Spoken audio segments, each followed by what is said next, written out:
Good morning, good afternoon, good evening, wherever you are. Welcome to the Monday, February 17th, 2014 episode of the Monday Roundup with AVoiceForMen.com and shrinkformen.com. I, as usual, am your host, Dean Esmay, Operations Manager and Managing Editor of A Voice for Men. With me, as always, the inevitable and always impressive Dr. Tara Palmatier of shrinkformen.com. Say hello to the nice people, Dr. T. Hello. Also say hi to the mean people, Dr. T. No. And also joining us is the kitten-blending, perfectly misogynist, sexist sumbitch from Texas, Paul Elam. Say hi, Paul. Hello, everyone, and I'll even say hi to the mean people, too. I don't give a damn. Well, you are one of the mean people, after all. That I am. So, I, on the other hand, consider myself above average. Nobody gets my math jokes. So anyway, we've had three stories we're going to talk about today. Two of them fairly serious, and one of them, well, less serious, but fucked up. First out of the bat, we have Texas father Clifford Hall, a man who has gone to jail for 6 months. He's already entered prison last I looked, which was just a couple of hours ago. He got 6 months in jail after paying $3,500 in back child support and getting himself out of arrears. The judge nevertheless chose to put him in jail anyway because his ex, one Donna Lane, filed for attorney's fees, which came up to about another $3,500 if I read it right. And since he didn't have that handy, they put him to jail. They put him in jail. Now, I've read at least one source that attempted to defend this and says that under Texas law, the legislature had made a change because some men were in the habit of getting in arrears and waiting until court papers were filed before catching up on their arrears. So they wanted to punish men who tried that shit. That is the closest thing I can come to finding an excuse for this action, which I don't think is a sufficient excuse for this action. But what do you guys think? Well, man. Let's see. Yeah, that's what fathers do. They make a habit of not paying until they're almost in jail, and then they rush in to pay it all like it's a cat and mouse game, and they win every time they don't go to jail. Who thought of this screwed up idea that this was really about teaching a lesson to fathers who were gaming the system by paying at the last minute? Let me tell you what this is. This is a message from the system to fathers that we can throw you in jail anytime we get the urge. Whatever we say, you better do it. If we tell you to pay somebody else's lawyer, you better do it or you're going to end up in prison. It's the only, other than I think tax debt or even tax debt you can't go to jail for if you filed. But other than avoiding paying the IRS, it's the only debtor's prison left in the United States, and now they're incarcerating somebody because his ex-wife's lawyer wasn't paid. That excuse being what you said about Texas wanting to teach a lesson to fathers who were gaming the system and waiting for the last minute, like it was a lot of fun for them, like they were playing a game and having fun with it. That's just a load of bullshit. I don't buy that for a minute. I want to go back to that debtor's prison thing in a minute, but in the meantime, I know that, well, we made efforts, Dr. T at least made efforts to reach Donna Hall's attorney, or to even find out who Donna Hall's attorney was, to ask them about this. We could not find that information before we went to air. We do have Mr. Hall's attorney, who is just agog about the whole thing, and she can't believe this is necessary. I can't believe it's necessary either. I know how this stuff works in most states. I can't say I'm an expert on Texas law, but you don't need an attorney and $3,500 worth of fees to file and say he's in arrears. Here in my own state of Michigan, I could file that myself for $50. And the court would just look at it and say, you're right, he's in arrears. Boom. That would be the end of that. You don't need a lawyer for that. Furthermore, even if there's something so complex about saying pay up and judge make him pay up, please, under Texas law, what you are talking about here is debtor's prison. I can already tell you from great experience and from being married to somebody who's a CPA and a lot of personal experience, the IRS never puts you in jail for owing them money. They don't. They can't. That's illegal. The only time the IRS can put you in jail is if they determine that you have lied to them. So they don't even put, you can be, this guy could be owe $1 million to the IRS. He would be in no danger of going to jail as long as he fessed up and said, yep, I owe this. Well, and $3,500 though. Perhaps the folks at the IRS understand that if they want to get that money back, you need to be outside of jail and actually generating income if they're going to get their pound of flesh out of you. That's right. They understand that. The IRS even understands that, and I'm not even saying they're a great organization, but even the damn IRS understands that. But apparently family courts do not, and think the best way to deal with men who can't pay is to put them in jail. That is debtor's prison, and every advanced nation on this earth that I'm aware of abolished debtor's prison decades, generations ago, because you can't have somebody repay any debt if they're in jail. Now, can you? Well, Dean, the operative word there is advance. You know, just because you have a lot of money and the most toys does not make you an advanced nation. When it comes to laws of this nature, the United States is particularly behind the times, particularly retarded. And what we have here, in my opinion, is a system of political prisoners. This man's a political prisoner. He didn't really do anything to deserve being in jail, and we have many, many men across this nation that are political prisoners of one form or another, and it isn't just limited to non-payment of child support or non-payment of your ex-spouse's attorney, but also men like Vladek Filler, who was in jail for 21 days, was a political prisoner. That's what we have going on here. This is the most like 1936 Berlin that this country has ever been. The other issues I believe I read in one of the several articles I read covering this story is that he was also found in contempt for seeing his son too often, and because he walked out of the courtroom while Judge, I believe her name is Lisa Millard, was rendering her unbelievable ruling that even though he was caught up, and not just caught up ahead, I believe in the story I read he paid an additional $1,000 to get caught up.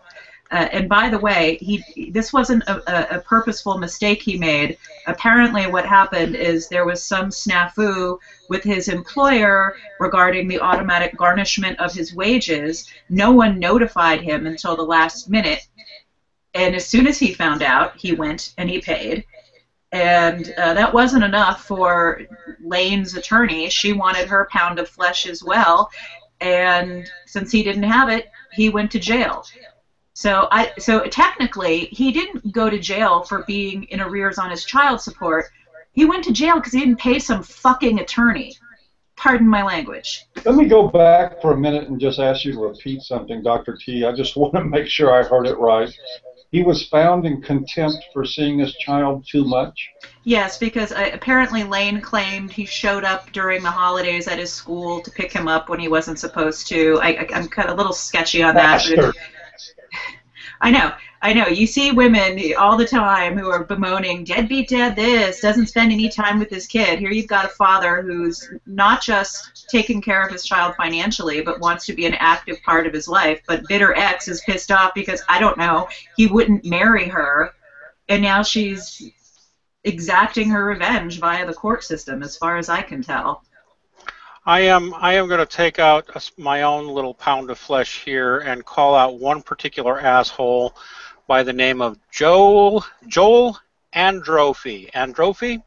Androphy, who is a legal analyst for KTRK News there in Houston. Do you know who that is, Paul? Joel Androphy? Do you think I watch local news in Houston? Yeah, well, he's on your local television show, and his exact quote is, "My take on it is that you have a deadbeat father who's trying to blame the system for his own failures. When you can't keep track of what you owe for your child, there is something wrong about the parental relationship there, and you almost deserve what you get." What an asshole. Joel Androphy, you are our misandrist asshole clueless fuck of the week, or at least you're mine. This is wrong on so many levels.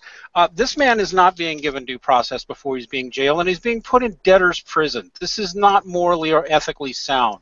The way the family courts in particular get away with this is they don't have to live up to criminal standards. So they don't even have to prove that he intentionally didn't pay. The judge just has to think he intentionally didn't pay.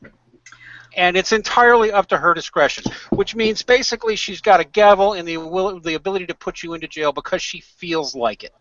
There's no jury. There's no criminal investigation. You're just going to jail. And now this man's child will be denied 6 months of contact with his father, and he's going to come out of jail in arrears. Who the hell is being helped by this kind of draconian bullshit? And well, they I have an will opinion. Turn around. When he comes out of jail in arrears, I guarantee you, they will turn around and file an immediate motion for contempt for non-payment of child support and go right back to putting his ass in jail again. This is how our family law system hurts. It's how it crushes our children of divorce in this country. They're effectively alienating the father by extension of the judge's gavel. I don't even have words to describe my disgust for whoever the pig judge is in this case. And I likewise share your sentiment that whatever asshats, journalist, television personality, whatever the hell he is, here in Houston, absolutely disgusting. And I have as much contempt for the attorney who sent a man to jail so she could get her $3,500. Yeah, that's called flat-out greed. It is. It is profiting on the suffering of others just because you can be, or because you want to be sadistic. I want to name this judge, and I had it written down somewhere. I believe it's Lisa Millard, M-I-L-L-A-R-D, or it's Mallard like the duck. I can't remember.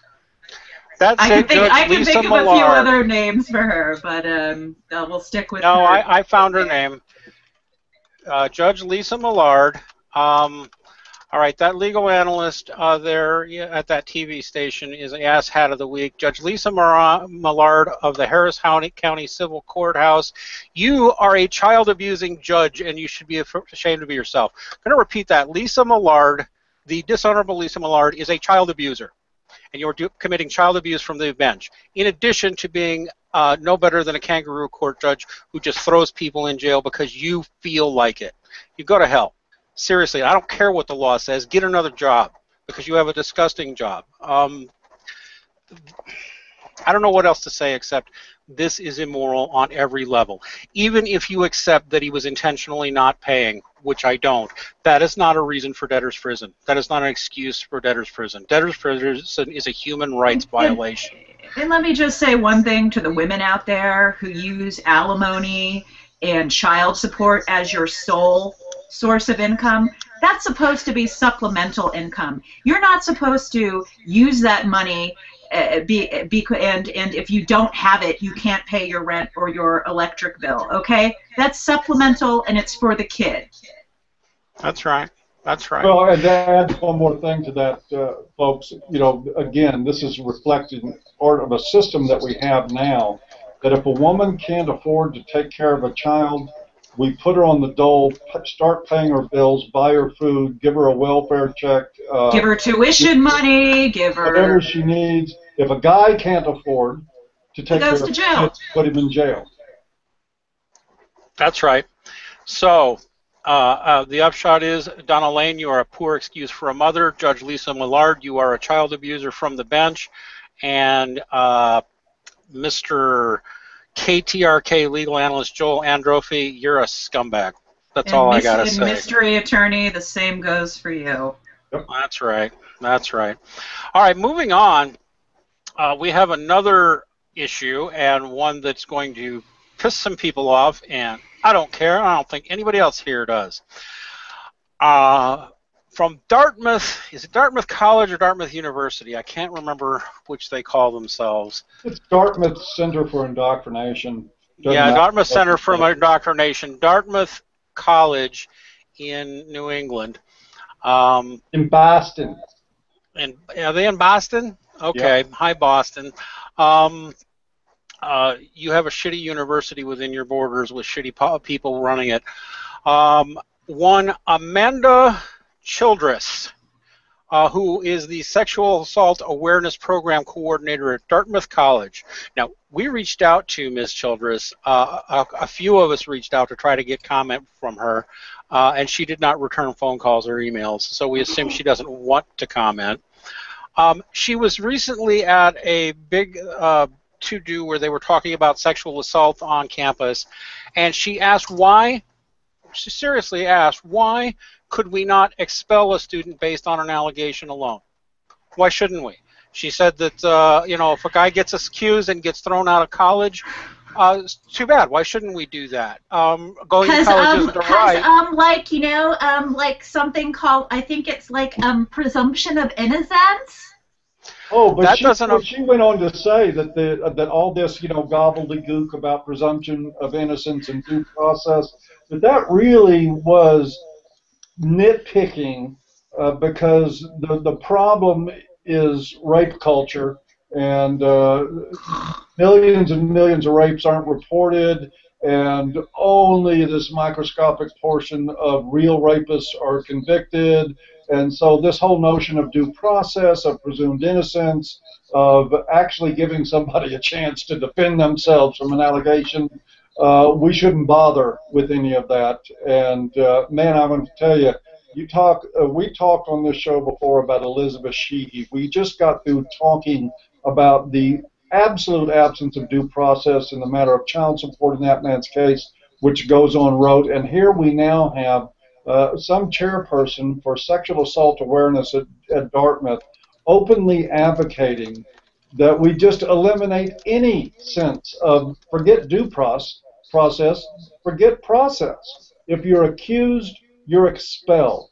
That's what she's advocating for, and that is what these fucking gender ideologues are aiming for in every college in the United States and Canada right now. Make no mistake about it. This dialogue is not an accident, and Amanda Childress, I don't know what it is about the name Amanda. You've got Amanda Childress and Amanda Marcotte, and I think it's Amanda Hess over at Washington City. If your name is Amanda and you don't want to be seen as retarded, please change it to something else.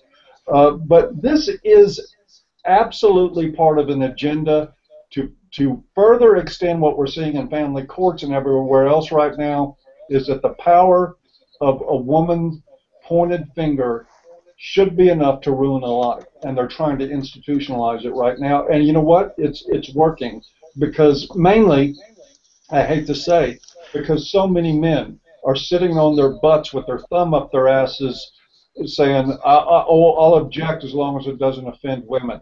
And I don't want to be seen as a victim blamer or a rape apologist. Let me just take a minute to go into this part too, because I don't. Some people don't care about statistics, but I do. I'm going to quote this news story. She says, "Why could we not expel a student based on an allegation?"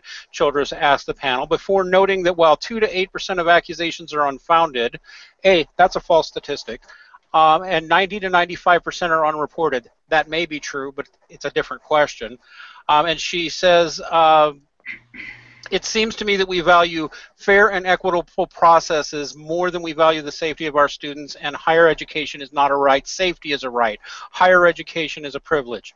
Okay, well, higher education is a privilege. I also think working for higher education is a privilege too, Amanda. So why do you still have a job when you have so much contempt for the basic human rights of your student body? I have to wonder. In fact, has anybody out there Has anybody out there at all maybe ever been sexually assaulted by Amanda Childress? I find myself wondering that very question.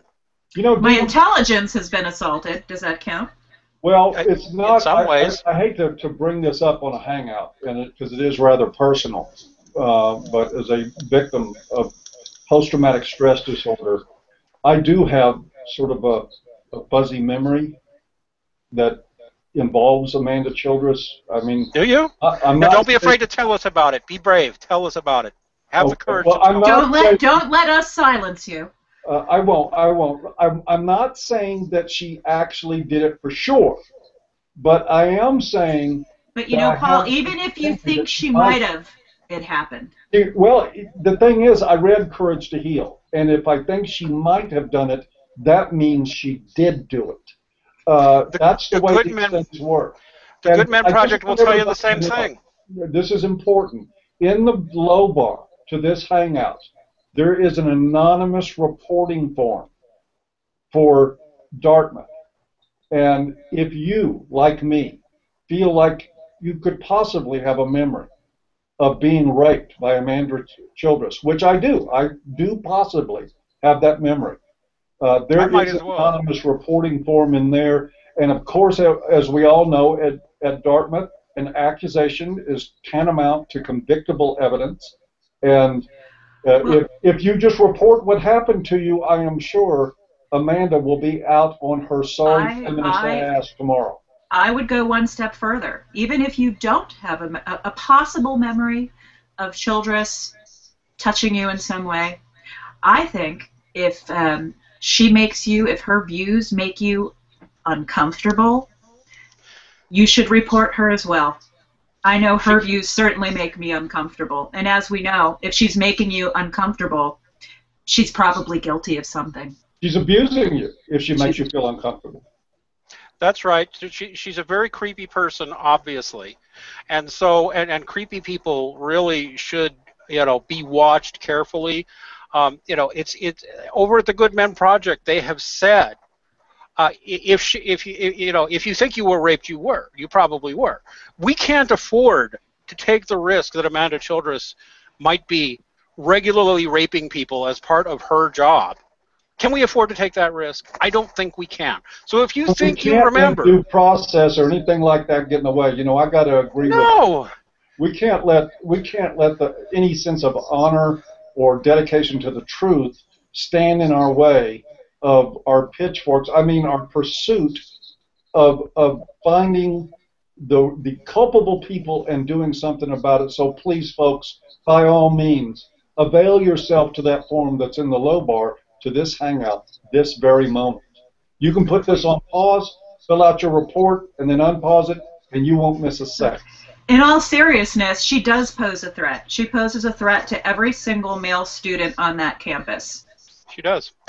Yes, she does. She makes it clear. She does not value fair and equitable processes as much as she values safety. Well, I feel very in danger from this woman. So I hope Dartmouth students in particular make sure to mention any, obviously only if you think Amanda Childress may have done something. But if you do, don't, have the courage, stand up. Or if you think she poses a threat. Yeah, and treat your memories very seriously. Yes. And we've already established that she does. So there you go. And we'll make sure to have a prominent link to that on A Voice for Men as well, just so in case. She poses a threat in the same way that this judge in Houston poses a threat by ruling this way. She poses a threat in the same way that Elizabeth Sheehy poses a real and viable threat by spreading the message that you have a moral obligation to kill people that you feel abused you. That's what Elizabeth Sheehy said. If you're a woman, men who feel they've been abused, well, it's probably their fault. Vagina, of course, yeah. But you know something? This is about equality.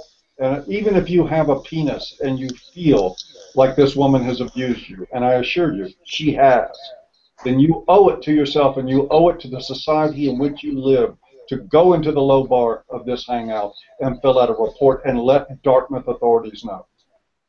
Stop her reign of terror. And all kidding aside, it is reign of terror stuff. It honestly is. In the long run, you take all of these people, these hateful ideologues who go with these bogus statistics and these obscene policies.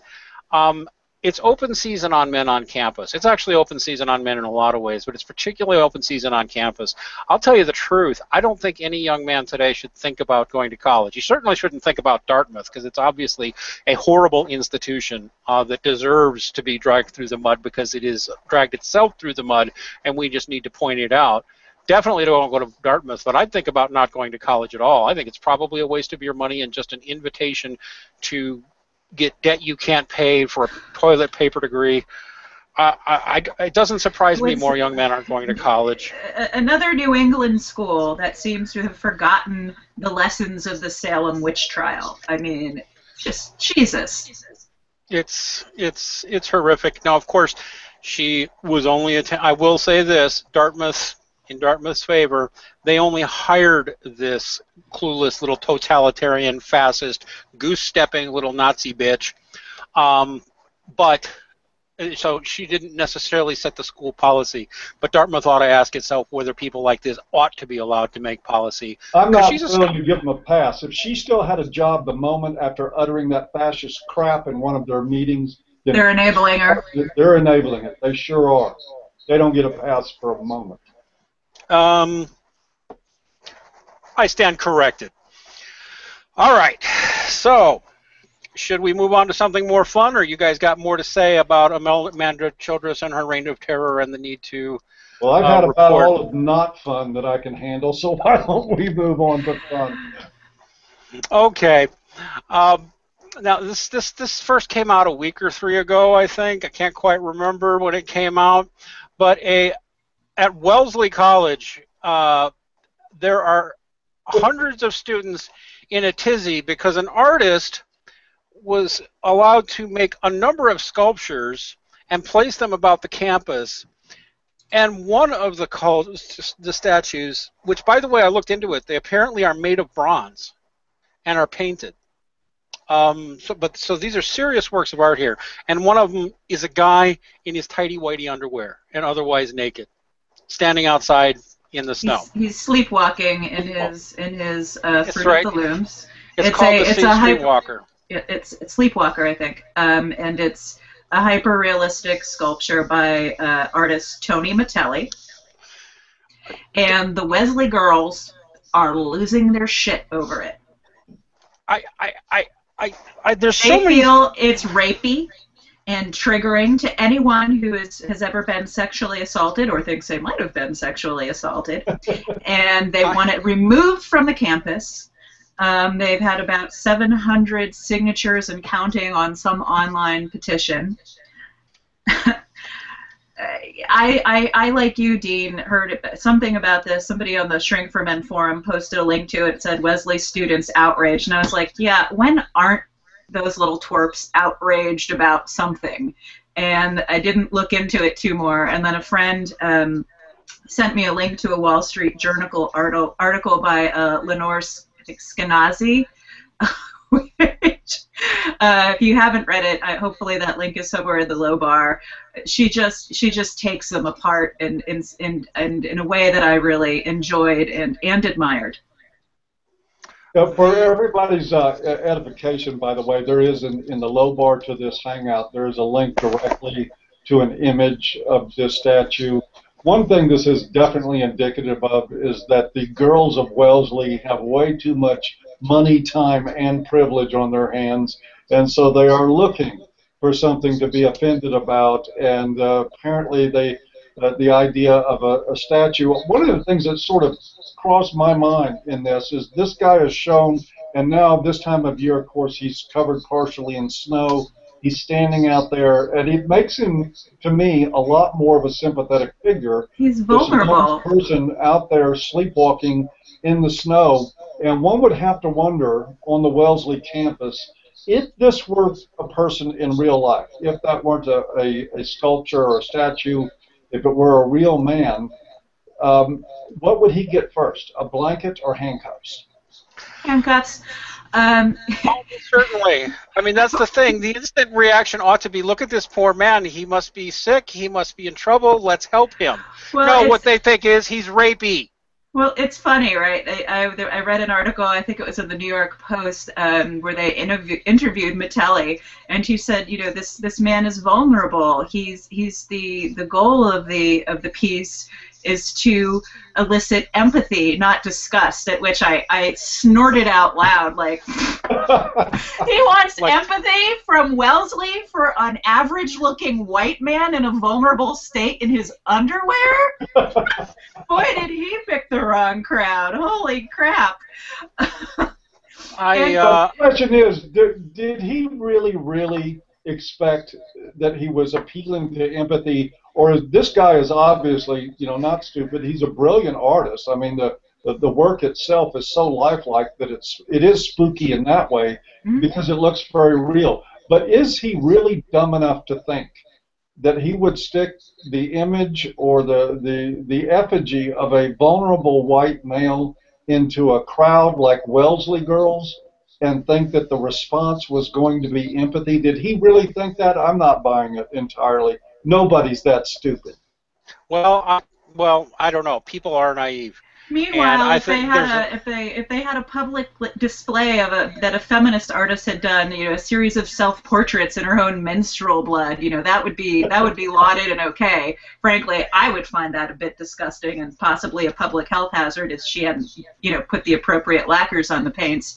But can I read a couple of quotes from this WSJ article that I just found particularly amusing? Okay. Please share. Okay. So this is a quote from Robert Shibley, who is the Senior Vice President at the Foundation for Individual Rights and Education.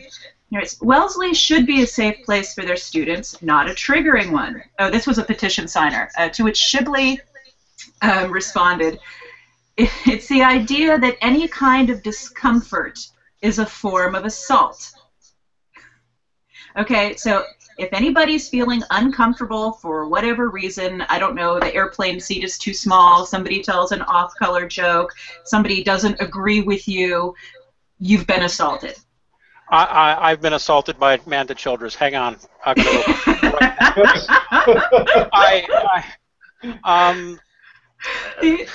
Yeah. The other and another online petition signer said, a school endorsing the decision to expose its female students to this violates civil rights laws. Now, keep in mind,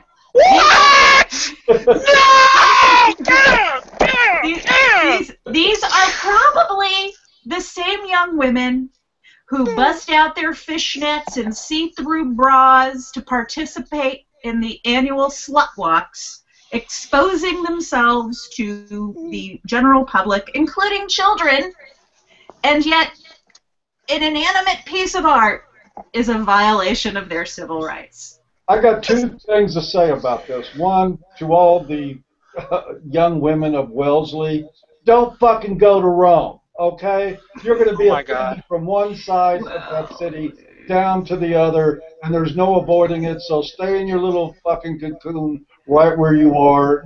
God knows we don't want you exposed to any more art. And don't go anywhere near Athens either. Yes, exactly. The other thing is... Or Paris. You know how crazy this shit is? This shit is so crazy that Amanda Marcotte came out with an article calling the women at Wellesley crazy.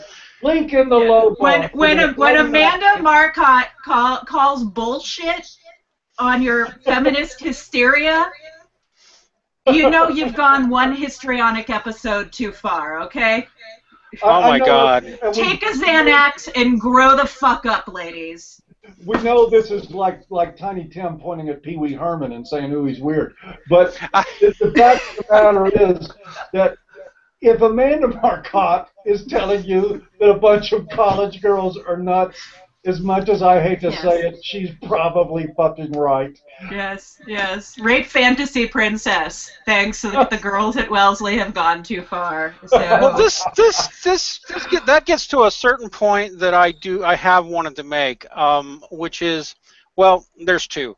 historically, we've gone back and forth with people getting outraged over naked paintings and naked sculptures. That just goes back centuries. Although this guy's even wearing tighty whities, he's not naked. But whatever. But this is a point. Although we are a voice for men, and we are mostly concerned with men's issues from a men's, how the world looks to men, because nobody really talks about that often enough. Still, I'm going to say, rape hysteria, as forwarded on our nation's colleges, of which Amanda Childress is a classic example of the worst of it, although there's people just as bad as her. Rape hysteria hurts young women because it makes them afraid of all sorts of things they don't need to be. Those statistics you're reading, ladies, are bullshit. The bullshit both about the false rape reporting, which there's copious reasons to believe it's a lot higher than 5 to 8%, and the 90 to 95% unreported probably are part of the reason why there are other false reports. We'll have to get into that some other time, but they're two separate statistics. In any case, they are making you afraid of men. As if you walk onto college, if you walk onto a co-ed college, which Wellesley College isn't, but let's pretend it were a co-ed college, basically, if I were a woman, I'd be afraid to go down to the cafeteria because I'd be positive that any moment a man wielding a giant erection would take me down. That's the kind of hysteria we're actually teaching young women to embrace. Yeah. Is there anything we're raising a generation of Aunt Pity Pats. Give me my smelling salts. Oh my God, you're right. The rape statistics are false. 1 in 5 of you will not be raped this year. I'm sorry, that's not true. We'll get into. Email me, tweet me if you don't believe me. I'll give you some real stats. To whatever extent those stats are valid, men are about as much risk as you are. In a realistic sense, your odds of being raped on campus are so low, it's ridiculous. And they're probably even lower on Wellesley, and you're sure as fuck not going to get raped by a statue. In fact, I'll take it one step further. I would like some research on this. I think, especially on Wellesley campus, well, no, actually, Wellesley's the wrong choice. I need a co-ed campus. Let's use Dartmouth. I think the likelihood of a man being kicked out of college without the due process of law is greater than one of these young women being sexually assaulted. Oh yeah, and these bogus statistics about how are in part based on the idea that any unwanted sexual contact at all is rape, which means even if you're getting hot and heavy with the heavy petting and the guy goes one step too far and you say, wait a minute, stop, and he stops, you're still counted as one of those rape victims. Think about that one for a minute. Or if you're both drunk out of your mind, you're the rape victim, not him. Yeah. He's the rapist. That's right, because you were both drunk and you don't clearly remember what happened and neither does he. Oh, you must have been raped. Bullshit. Okay, now I know there's going to be the one Wellesley girl who writes this and said, I really was raped. I believe you. You're not the only sexual assault victim out there. You're not even the only one in this conversation. That's not what this is about. Teaching at young women that they're at hyper, ridiculously inflated risk is not good for women. It's certainly not good for young men either. It makes every man feel like a potential rapist when the overwhelming majority of them are not. Well, and I would like to add, when you view all men with suspicion and fear, there's something else that's going on, because the more of you who make these bogus false allegations, the more men who get fucked over in family court, what's happening is that men are growing a real fear of being in an intimate relationship with a woman. So when you're later on bemoaning, where are all the good men? I can't find anyone to date in college or after college who has as much education as I. Well, what is happening right now is the reason, one of the reasons why. That's right. Well done, Einstein. Well done. Yeah, you gave men who might be nervous around women reason to actually fear women, because you get to throw them in jail or destroy their careers on nothing but an allegation. And you think men, as the long run, young men in particular, in the long run, aren't going to figure out you may be dangerous and psychotic? You may be dangerous and psychotic, especially if you believe this crap, like Amanda Childress believes. So. And if you read Dr. Helen Smith's new book, Men on Strike, you'll see she has done an exhaustive amount of research and lets us know that for some strange reason in this culture, that women are increasingly interested in marriage while men are losing interest in marrying women. Go figure. Must be something wrong with the men. Couldn't be anything in how we're treating our men. Couldn't be that. So there must be something wrong with those men, right? Yeah, my ass. Actually, in closing, I'm going to say something nice. Although we've already said it, I want to close on a positive note of Tony Mattelli's work is actually very good. I don't know if I quite agree. They're using this term hyper-realistic. I don't know quite what that means, because this is as good as any of the classical Greek or Roman statuary, of the very best classical Greek or Roman statuary I've seen. And that statuary was just as realistic as this. And by the way, it's a bit of a trivia question, but when you see a bunch of old stone or bronze statues from 1,000 years ago or more, actually it was normal practice to paint them, to make them look more lifelike. So he's actually part of a very old tradition. The only thing weird he did was the guy is wearing underwear. Oh. Well, that's the modern day fig leaf, right? So. Yeah, I guess that's what it is. It's the modern-day fig leaf. I know that Jim Bison, our Canadian news director, did have something funny to say. He says, what has happened to our young college students? You know, in my day, that guy would have had a beer can in his hand and a cigarette out of his mouth and a sideways baseball cap within 24 hours. What is wrong with Wellesley students? Don't they have standards? Plenty. Well, I do believe there are people who aren't offended who have in fact included the statue in their selfies. Well, that's good. It is a photo op for the self-indulgent, no doubt about it. Oh, God. I'm telling you, if I were 20 years old on this campus, he'd have had a beer can and a bong in his hand before the week was out. I'd like to add something for my final thoughts on this matter, and I would like to address this directly to you girls at Wellesley. Are you listening? Can you hear me? You're creepy. You're creepy. Look out. I want to be extra creepy with this. You know, we had a time in history when it was perfectly normal to run around and faint and grab for smelling salts and jump up on chairs and go eek at mice and to talk about being triggered with offensive thoughts and harmed by images and stuff. It was called Victorian England, and it was the height of patriarchy. This is what you are emulating, you idiots. It's a statue. Go out and touch it, and you will find it doesn't grab your tents. That's all I've got to say. Of the so-called patriarchy. We'll do some other time, show one of these days of where. But anyway, yeah, no kidding. Good Lord, you're a bunch of pearl-clutching ninnies. They should have fainting couches all over Wellesley because you're all such weak twits. Apparently, that's how I read this. Dr. T. Grow up. That's all I got. Any final thoughts? And if you can't handle a statue in an all-female campus, good luck after graduation. That's it. Just good effing luck. All right, we've been going a good 43 minutes now, so I think it's time we wrap up this issue of the Monday Roundup. Any closing thoughts, Mr. Elam? No. All right. Any closing thoughts, Dr. T? No. Okay. Be sure to check us out next week. Same Creepy Rapist time, same Creepy Rapist channel. Be sure, again, remember, if you think you remember Amanda Childress making you uncomfortable, be sure to do the right thing. Be brave and use that reporting form. And peace out. See you all next week.